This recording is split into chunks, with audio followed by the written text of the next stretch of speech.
નમસ્કાર, હું Hina Indian news ગુજરાતના ખાસ બુલેટિન આપણે સુરતમાં સ્વાગત કરું છું। સમાચારોની શરૂઆત કરતા પહેલા એક નજર કરીશું આજની હેડલાઇન્સ પર।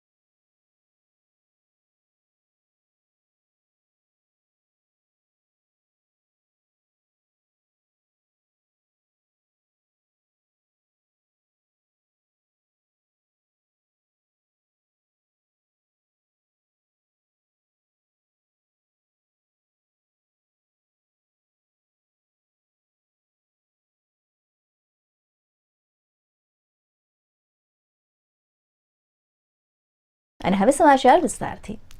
સુરતના કતારગામ વિસ્તારમાં વર્ષ 2017માં ટ્રેન ઉથલાવી પાડવાનો પ્રયાસ કરવાના ગુનામાં ભાગતા ફરતા વોન્ટેડ આરોપીને સુરત ક્રાઇમ બ્રાન્ચ પોલીસે ઓરિસ્સાના ગંજામ જિલ્લા ખાતેથી પકડી પાડ્યો છે।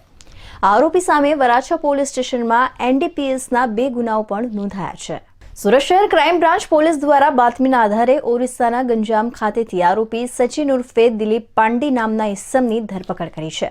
આરોપી સામે નવેમ્બર 2017માં ટ્રેન ઉથલાવી પાડવાના પ્રયાસનો ગુનો દાખલ થયો હતો અને આરોપી 2017થી પોલીસથી બચવા ભાગતો ફરતો હતો। પોલીસે આરોપી દિલીપ પાંડેની ધરપકડ કરી તેની પૂછપરછ કરતા તેની કબૂલાત કરી હતી કે સુરતના અશ્વિની કુમાર રોડ રેલવે પટરી પાસે ઝૂંપડપટ્ટી આવેલી છે અને આ ઝૂંપડપટ્ટીમાં ઓરિસ્સાવાસીઓ રહે છે। આ ઝૂંપડપટ્ટીમાં છૂટકમાં દારૂ અને ગાંજાનું વેચાણ થતું હોવાના કારણે પોલીસ દ્વારા અવારનવાર ઝૂંપડપટ્ટીમાં રેડ કરવામાં આવી હોય છે। ત્યારે આરોપી સચિન પાંડીએ પોતાની ધાક બેસાડવા માટે નવેમ્બર 2017માં રાત્રિના સમયે પોતાના મિત્રો તથા અન્ય રહીશો સાથે મળીને રેલવે પટરી પર આવેલા લોખંડનો બાકડો સુરતથી ઉત્તરાણ તરફ જતા રેલવે લાઇનના પાટા પર મૂકી દીધો હતો અને ટ્રેનને ઉથલાવવાનો પ્રયાસ કર્યો હતો।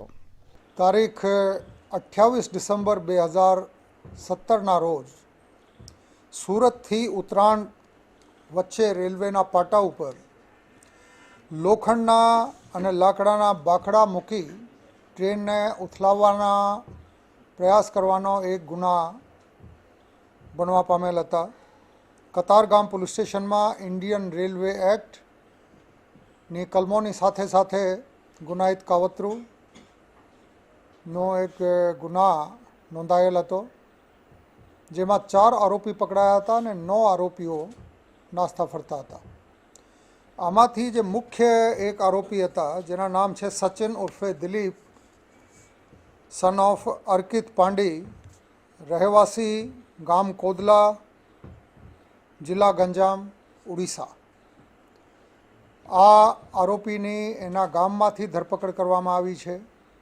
ગામમાં એની સપોર્ટ ખૂબ હોવાથી અગાઉ જ્યારે પણ પ્રયાસ કરવામાં આવતા હતા એને પોલીસના મૂવમેન્ટની ખબર મળી જતી હતી, એટલા માટે એની ધરપકડ નહોતી થઈ શકી। પણ આ વખતે સિફતપૂર્વક ક્રાઇમ બ્રાન્ચના અધિકારીઓએ અને માણસોની ટીમે મહેનત કરીને એને પકડવામાં સફળતા મેળવેલ છે। આરોપીની પૂછપરછ કરતા પોલીસને વધુ માહિતી મળી હતી કે આરોપીએ પોતાના મિત્રો સાથે મળીને ઓક્ટોબર 2016માં 100 કિલો ગાંજાનો જથ્થો મંગાવ્યો હતો અને તેને વરાછા અશ્વિની કુમાર રોડ અશોકનગર ઝૂંપડપટ્ટીના રૂમ નંબર 111માં મૂક્યો હતો। વરાછા પોલીસે આ જગ્યા પર રેડ કરીને ગાંજાનો મુદ્દામાલ જપ્ત કર્યો હતો। ત્યારબાદ નવેમ્બર 2016માં આરોપી 150 કિલો ગાંજાનો મુદ્દામાલ ગેરકાયદેસર રીતે મંગાવ્યો હતો અને અશોકનગર ઝૂંપડપટ્ટીમાં ન્યૂ રબી ટેલર્સની બાજુમાં રૂમ નંબર 58માં ગાંજાનો મુદ્દામાલ સંતાડ્યો હતો, પરંતુ વરાછા પોલીસે રેડ કરીને ગાંજાનો મુદ્દામાલ જપ્ત કર્યો હતો અને આરોપી સામે એનડીપીએસનો ગુનો ફરી દાખલ થયો હતો। આમ આરોપી સામે સુરતના વરાછા પોલીસ સ્ટેશનમાં એનડીપીએસ એક્ટના 2 ગુના નોંધાયા છે અને કતારગામ પોલીસ સ્ટેશનમાં ટ્રેન ઉથલાવવાના પ્રયાસનો ગુનો નોંધાયો હતો। સુરતના ડિંડોલી વિસ્તારમાં 7 વર્ષ પહેલા મામાની દીકરી સાથે લગ્ન કરનાર યુવકની જાણ બહાર યુવતીના બીજા લગ્ન કરવામાં આવી રહ્યા હતા, જે અંગેની જાણ યુવકને થતાં લગ્ન અટકાવી પત્ની અને સાસરિયા વિરુદ્ધ પોલીસ ફરિયાદ કરવાની ઘટના સામે આવી છે. સુરતમાં રહેતી રીનલ નરવડે સાથે 2017ની સાલમાં તેના જ ફોઈના દીકરા મુંબઈના સ્વપ્નિલ સાથે મુંબઈમાં પ્રેમ લગ્ન કરી લીધા હતા. યુવતીના પિતા રમેશભાઈ લગ્નથી નાખુશ હોવાથી તેમણે ફરીથી ધામધૂમથી લગ્ન કરવાની ખાતરી આપી હતી. ત્યારબાદ રીનલ મુંબઈથી પરત સુરત આવી ગઈ હતી. રીનલે 2018ની સાલમાં ડિંડોલી પોલીસ મથકે સ્વપ્નિલ અને તેના પરિવાર વિરુદ્ધ અપહરણ અને બળજબરીથી લગ્ન કર્યા હોવાની ફરિયાદ નોંધાવી હતી. જે કેસમાં પોલીસે સ્વપ્નિલ અને તેના પરિવાર વિરુદ્ધ ગુનો નોંધ્યો હતો. હાલ થોડા દિવસો પહેલા રીનલના કાકાના વોટ્સએપ સ્ટેટસ પર રીનલના લગ્નની કંકોત્રી જોતા સ્વપ્નિલે પોતાના પરિવારને પણ બતાવી હતી. લગ્નને અટકાવવા સ્વપ્નિલની બહેન અને માતા લગ્ન મંડપમાં પહોંચતા રીનલના પરિવારે મારવાની કોશિશ કરી ધમકીઓ આપી હતી. જેથી સ્વપ્નિલ અને તેના પરિવારે સમગ્ર હકીકત ડિંડોલી પોલીસ મથકના પીઆઈને બતાવી મુંબઈમાં કરેલા લગ્નની મુંબઈ મહાનગરપાલિકાની નોંધણી પણ બતાવી હતી. સમગ્ર હકીકતને ધ્યાને રાખી ડિંડોલી પોલીસે પત્ની રીનલ સાબલે, તેના પિતા રમેશ નરવડે, સુનીતા નરવડે, તેજલ નરવડે અને અનિકેત બોરાડે સામે ગુનો દાખલ કરી તપાસ હાથ ધરી છે. જોકે રીનલે બીજા લગ્ન કરી લીધા હોવાની વિગત પણ જાણવા મળી રહી છે. सूरत इसके लिए आया कि मैंने 2017 में 24 दिसंबर को शादी किया था. इधर सूरत में मेरे मामा रहते रमेश विष्णु नरवड़े, उनकी लड़की रिनल विष्णु नरवड़े, रिनल रमेश नरवड़े उनकी लड़की है. वो लड़की के साथ में मैंने 5-7 साल पहले शादी किया था. वो शादी करने के बाद उसके मेरे मामा ने घर पे आके मेरे माँ को प्रॉमिस किया कि मैं 2 महीने में शादी करके दूंगा, मगर वो ऐसा हुआ नहीं. इधर लड़की लाने के बाद वो पलट गया कि शादी नहीं हुआ और 2 महीने के बाद मेरे ऊपर किडनैपिंग का एफआईआर बना दिया उसने. और जब से गई है, जब से आज तक मेरे से ना उससे बातचीत हुई है ना वो मुझे मिली है, कभी नहीं मिली. अभी अचानक सूरत आने की क्या वजह है? अचानक सूरत आने की वजह है कि 3 दिन पहले उसके बड़े चाचा का स्टेटस देखा मैंने, व्हाट्सएप स्टेटस, तो उसके ऊपर उसका शादी का इन्विटेशन कार्ड था. तो मैंने मेरे दोनों बहन को और मेरे माँ को बोला कि उसकी शादी अपने को आज जाना है रुकाने के लिए. तो हम लोग उधर गए. मैं नहीं गया, मगर मैं चौकी में था, मेरी माँ और दोनों बहन गए. तो उधर उन लोग के ऊपर हमला हुआ. फिर हमला होने के बाद हम लोग सीधा चौकी में गए. चौकी में सीनियर साहब थे, उनसे बात किए. फिर उसके बाद एफआईआर बना दिए. ડિંડોલી પોલીસ સ્ટેશનમાં 31/1/2023ના રોજ એક ભાઈ સ્વપ્નિલ સાંભલે નામના વ્યક્તિએ એવી ફરિયાદ નોંધાવી છે કે તેમના પત્ની રીનલ તેમની સાથેના કોઈ પણ જાતના છૂટાછેડા કે એ પ્રકારનું કોઈ અગ્રીમેન્ટ થયું નથી. તે છતાં આ રીનલબેનને એના પરિવારના સભ્યોએ અન્ય એક વ્યક્તિ સાથે મેરેજ કરાવવામાં આવ્યા છે. આ મુજબની ફરિયાદ નોંધાઈ છે. જે અનુસંધાને પોલીસે 494, 506(2) અને 114 વગેરે મુજબની આઈપીસીની કલમો અનુસંધાને ફરિયાદ નોંધેલી છે. સુરત શહેર ક્રાઇમ બ્રાન્ચ દ્વારા અલગ અલગ ગુનામાં ભાગતા ફરતા આરોપીઓને પકડવામાં આવી રહ્યા છે. ત્યારે સુરતના પાંડેસરા પોલીસ સ્ટેશનમાં નોંધાયેલા હત્યા ગુનામાં 10 વર્ષથી ભાગતા ફરતા આરોપીને પોલીસ દ્વારા ઝડપી પાડવામાં આવ્યો છે. આરોપી મૂળ ઓરિસ્સાનો રહેતો હોવાનું સામે આવ્યું છે. સુરત શહેરના પાંડેસરા પોલીસ સ્ટેશન હદ વિસ્તારમાં 2013માં એક હત્યાનો ગુનો દાખલ થયો હતો. આ હત્યાના ગુનામાં આરોપી છેલ્લા 10 વર્ષથી પોલીસ પકડતી ભાગતો ફરતો હતો. ત્યારે સુરત ક્રાઇમ બ્રાન્ચ પોલીસ દ્વારા બાતમીના આધારે ઓરિસ્સા રાજ્યના ગંજામ જિલ્લા ખાતેથી આરોપીની ધરપકડ કરવામાં આવી છે. ક્રાઇમ બ્રાન્ચની ટીમે સ્થાનિક પોલીસની મદદથી ઓરિસ્સાના ગંજામ જિલ્લામાંથી આરોપી શિવા પાત્રની ધરપકડ કરી છે. આરોપીની ધરપકડ બાદ તેની પૂછપરછમાં આરોપીએ કબૂલાત કરી હતી કે વર્ષ 2013માં સુરતના પાંડેસરાના જય અંબેનગર પાસે જાહેરમાં તેને મિત્ર સાથે ઝઘડો થયો હતો. આ ઝઘડાની અદાવતમાં ઝઘડાના 15 દિવસ પછી શિવા પાત્ર નામના ઈસમે બુધિયા રાઠોડ નામના ઈસમની હત્યા કરી નાખી હતી. આ મામલે પાંડેસરા પોલીસ સ્ટેશનમાં વર્ષ 2013માં હત્યાનો ગુનો દાખલ થયો હતો. ત્યારે સુરત ક્રાઇમ બ્રાન્ચ પોલીસે આરોપીની ધરપકડ કરી તેને પાંડેસરા પોલીસ સ્ટેશને સોંપવાની તજવીજ હાથ ધરી છે. સને 2013ની અંદર પાંડેસરા પોલીસ સ્ટેશન વિસ્તારની અંદર બમરોલી રોડ ઉપર જય અંબે નગર પાસે એક યુવકની હત્યા કરી દેવામાં આવી છે. યુવકનું નામ છે બુધિયાભાઈ રાઠોડ. એમનું મર્ડર કરી અને આરોપીઓ ફરાર થઈ ગયેલા હતા.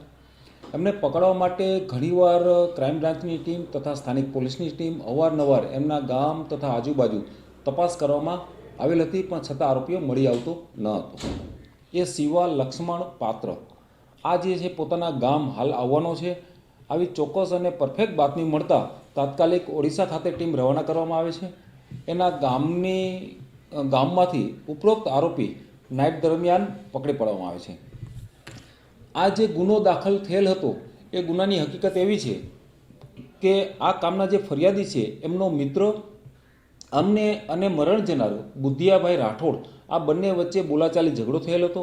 આ બોલાચાલી ઝઘડાની અંદર આ કામના જે આરોપી છે શિવા પાત્ર એ એમને છોડાવવા વચ્ચે પડતા મરણ જનારે એમની સાથે પણ ગાળાગાળી કરેલ હતી, જેથી એનું અદાવત રાખી અને આ જે આરોપી છે શિવા લક્ષ્મણ પાત્ર એમને એમનું મર્ડર કરી અમને નાસી ગયેલ હતો. હાલમાં આરોપીને અટક કરવામાં આવેલ છે, પાંડેસરા પોલીસને સોંપવામાં આવેલ છે અને રિમાન્ડની તજવીજ ચાલુ છે. સુરત શહેરના ડિંડોલી વિસ્તારમાં સામાજિક તત્વોએ હોસ્પિટલમાં નર્સ સાથે મારામારી કરતા મામલો પોલીસ મથકે પહોંચ્યો છે. રાત્રિના સમયે મારામારી કરી સારવાર માટે આવેલા ઇસમોએ નર્સ પર હુમલો કર્યો હતો. સુરત શહેરમાં અસામાજિક તત્વોની દાદાગીરી ફરી એકવાર સામે આવી છે, જેમાં ગતરોજ રાત્રિના સમયે 3 ઇસમો ક્યાંક મારામારી કર્યા બાદ હોસ્પિટલમાં સારવાર લેવા આવ્યા હતા. આ અસામાજિક તત્વોની હોસ્પિટલમાં હાજર નર્સ સાથે કોઈ મુદ્દે બોલાચાલી થઈ હતી. આ માથાકૂટમાં ઉશ્કેરાઈ ગયેલા ઇસમોએ નર્સને 2 વખત માર માર્યો હોવાની વિગત નર્સે જણાવી હતી. મામલો વધુ બીચકતા રાત્રિના સમયે આ ઘટનાની જાણ ડિંડોલી પોલીસને કરવામાં આવી હતી. પોલીસે તાત્કાલિક હોસ્પિટલમાં પહોંચી નર્સની ફરિયાદ લઈ વધુ તપાસ હાથ ધરી છે. પોલીસ આમ તો રાત્રિ પેટ્રોલિંગ કરવાની અને ગુનાહિત ઇતિહાસ ધરાવતા ઇસમો વિરુદ્ધ કાર્યવાહી કરવાની મોટી વાતો કરી છે, પરંતુ હકીકતમાં ગુનાહિત પ્રવૃત્તિ કરનાર અપરાધીઓ અને ખાસ કરીને નશા કારોબાર સાથે સંકળાયેલા ગુનેગારો રોજબરોજ હત્યારો સાથે હંગામો મચાવતા હોય છે, પરંતુ પોલીસની સાથેની સાઠગાંઠ અને હંમેશા આવા તત્વો બિંદાસપણે ગુનાઓ આચરીને નિર્દોષ લોકોને રંજાડતા રહે છે. હવે પોલીસ કમિશનર પોતે આવા અપરાધી પર નકેલ કસવા માટે સખ્ત કાર્યવાહી કરવાની હિદાયત દરેક પોલીસ સ્ટેશનોમાં આપે તો જ આવા અપરાધો અટકી શકશે. આજ રાતના 3/2/2023ના રોજ રાત્રિના 1 થી 1:30 દરમિયાન 3 અજાણ્યા ઈસમો, જેનું નામ રોહિત, બીજાનું નામ પણ રોહિત છે અને ત્રીજાનું નામ અક્ષય છે, આ 3 ઈસમો અહીંયા આવીને સિસ્ટર જોડે ડ્રેસિંગ કરવા માટે કીધું. સિસ્ટરે એમને અંદર એન્ટ્રી આપી. સિસ્ટરે એમને ડ્રેસિંગ કરવાનું સ્ટાર્ટ કર્યું, તો એમ કે અમારે ડ્રેસિંગ નથી કરાવવું એમ કરીને સિસ્ટરનો કોલર પકડી લીધો. પછી સિસ્ટરે એમને કીધું કે કંઈ વાંધો નહીં, તમારે ડ્રેસિંગ નથી કરાવવું તો તમે બહાર જાઓ. જ્યારે પેશન્ટ બહાર ગયો તો પેશન્ટ બેભાન થઈને પડી ગયો. આલ્કોહોલની અવસ્થામાં તો એણે આલ્કોહોલ લીધું હતું. પછી એ પડી ગયો ત્યારે એક ત્રીજા ઈસમે, જે એનું નામ રોહિત છે, તેણે રિક્વેસ્ટ કરી સિસ્ટરથી કે તમે આવીને ફરી એકવાર પેશન્ટને ચેક કરી લો. સિસ્ટર પાછું પેશન્ટને ચેક કરવા ગયા. એ લોકોએ હાથાપાહી કરીને સિસ્ટરના ડાબા સાઈડના ગળાના ભાગે માર માર્યો, જેનાથી સિસ્ટરે મને ફોન કર્યો 1:30ના લગભગ. પછી મેં 100 નંબરને ફોન કર્યો. 100 નંબર આવ્યો. 100 નંબર અહીં આવ્યા પછી મને બોલાવવામાં આવ્યો. હું ઘરેથી અહીં 2:15 પહોંચી ગયો. પછી એ લોકો 100 નંબરના મારફતે ડિંડોલી પોલીસ સ્ટેશન લઈને ગયા, જ્યાં એમને પોલીસવાળાને કીધું છે કે જે કંઈ કરવું હોય લીગલી કરવું છે અને પોલીસ કાર્યવાહી એ રીતે થાય જેનાથી આવા તત્વો, આવા ઈસમો ફરી પાછી બીજી કોઈ હોસ્પિટલના સાથે વારદાત નહીં થાય એવી હું અપેક્ષા રાખું છું. અને હવે સમય છે એક વિરામનો.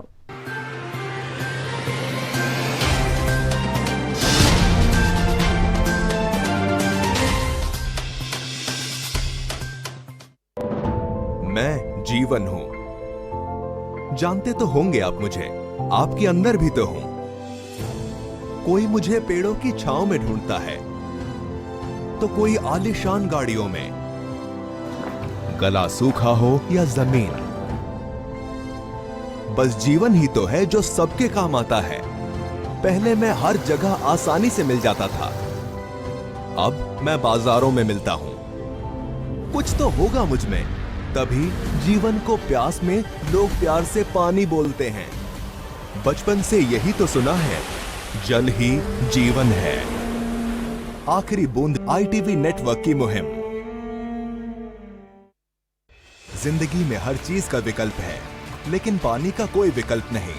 अब बातें नहीं होंगी, अब मुहिम चलेगी. बारिश का पानी बन सकता है आपकी जिंदगी. हर बूंद में मुस्कुराएगा आपका कल. सोच जो आपका समय बदल दे. आखिरी बूंद ITV नेटवर्क की मुहिम। लॉग इन कर सकते हैं हमारी वेबसाइट आखरीबूंद.com और अपने विचारों को साझा करें।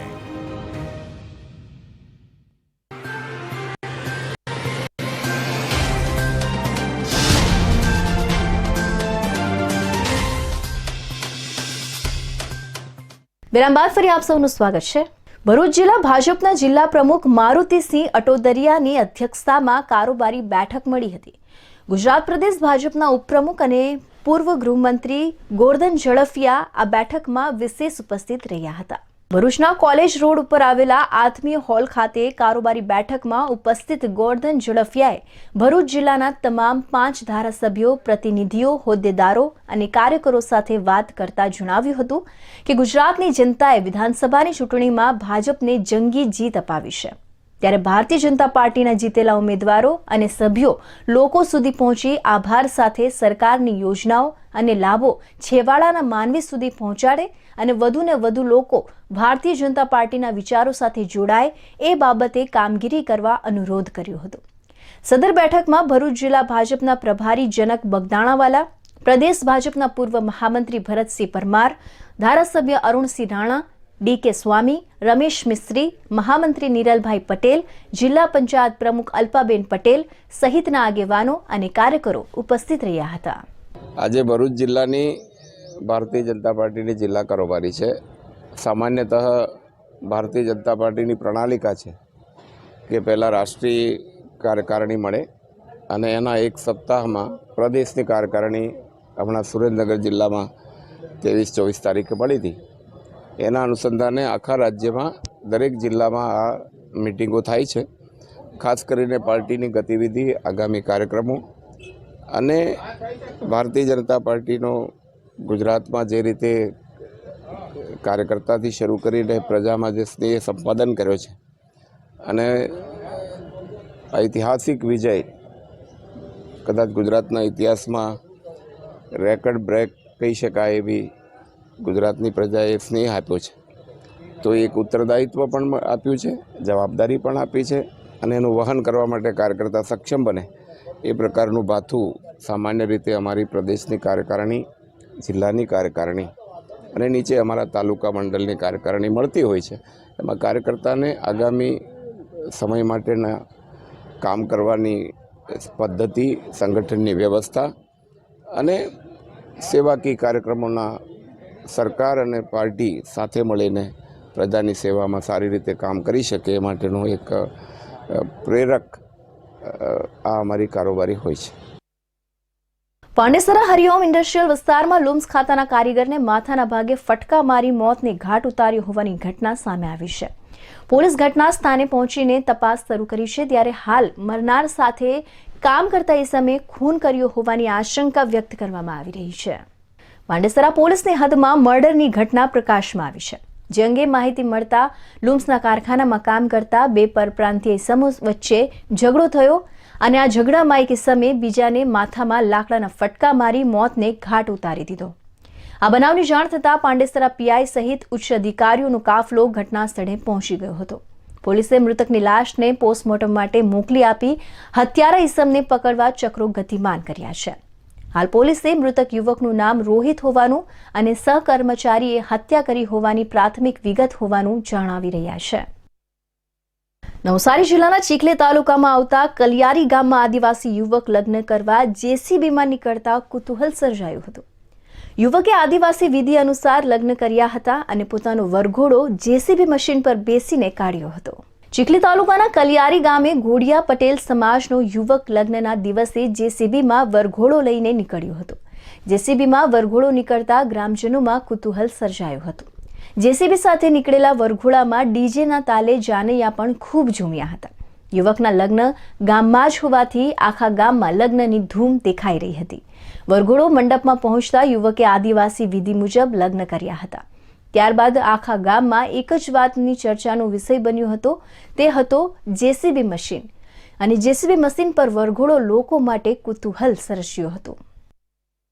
આવાના ટિમ્બર હોલ ખાતે ડાંગ જિલ્લા કારોબારી બેઠક યોજાઈ હતી। પ્રદેશ અધ્યક્ષ CR પાટીલની અધ્યક્ષતામાં યોજાયેલી આ બેઠકમાં જિલ્લાના હોદ્દેદારો અને કાર્યકર્તા ઉપસ્થિત રહ્યા હતા। આહવા ટિમ્બર હોલ ખાતે યોજાયેલી કારોબારી બેઠકને શરૂ કરતા પહેલા કોરોના કાળ કે માંદગીમાં નિધન થયેલા સામાજિક આગેવાન ગાંડાભાઈ પટેલ અને ભાજપ પૂર્વ પ્રમુખ ઘનશ્યામભાઈ પટેલને 2 મિનિટ મૌન પાડી શ્રદ્ધાંજલિ આપી હતી. લોકલાડીલા ધારાસભ્ય અને રાજ્ય સરકારના વિધાનસભાના નાયબ નિંદક વિજયભાઈ પટેલનું બેઠકમાં બહુમાન કર્યું હતું. પાર્ટી પ્રમુખ દશરથભાઈ પવારે ભારતીય જનતા પાર્ટીના પાયાના કાર્યકર્તાઓના જ પેજ, બૂથ, શક્તિ કેન્દ્રો પર માઇક્રો પ્લાનિંગ થકી ભવ્ય જીતની શ્રેયની સરાહના કરી હતી. નાયબ દંડક વિજયભાઈ પટેલે રાજ્ય કેન્દ્ર સરકારની વિવિધ પ્રજાલક્ષી યોજનાઓની છણાવટ કરી કાર્યકર્તાઓને યોજનાઓનો જન સુધી પહોંચાડવા અનુરોધ કર્યો હતો. સરકારી ક્ષેત્રે પર સરકારની હકારાત્મક અભિગમ અંગે કાર્યકરોને માહિતગાર કર્યા હતા. ડાંગ જિલ્લાને પ્રાકૃતિક ખેતી તરીકે જાહેર કર્યા બાદ આદિવાસી ખેડૂતોને સરકારી યોજનાઓનો લાભ મળી રહે તે માટે પણ સતત કાર્યરત રહી કામગીરી કરવા અપીલ કરી હતી. તેમજ સરકારની વિવિધ યોજનાઓ મુદ્દે ચર્ચા કરવામાં આવી હતી. ભાજપે ડાંગ જિલ્લાના અંતરિયાળ વિસ્તારમાં કોઈપણ પરિવાર યોજનાથી વંચિત ન રહે તેની કાર્યકર્તા જવાબદારી ઉપાડી જન સુધી યોજના પહોંચાડવા કટિબદ્ધ બને તેના પર ભાર મૂકવામાં આવ્યો હતો. એમોનિયા ગેસ એ માનવ જીવન માટે ખતરારૂપ માનવામાં આવ્યું છે. ત્યારે આજે નવસારીના ગણદેવી તાલુકામાં આવેલા બિલીમોરા શહેરમાં રહેણાંક વિસ્તારમાં ચાલતી આઈસ ફેક્ટરીમાંથી એમોનિયા ગેસ લીકેજ થતા અફરાતફરીનો માહોલ સર્જાયો હતો. બિલીમોરા શહેરમાં આવેલા સરદાર માર્કેટ વિસ્તારમાં હરસિદ્ધિ નામની આઈ ફેક્ટરી કાર્યરત છે, જેમાં ગત રાત્રે એમોનિયા ગેસ લીકેજ થવાની ઘટના બનતા અફરાતફરીનો માહોલ સર્જાયો હતો. ઘટનાની જાણ બિલીમોરા ફાયર વિભાગના અધિકારીઓને થતા ફાયરની ટીમ ઘટના સ્થળે પહોંચી હતી.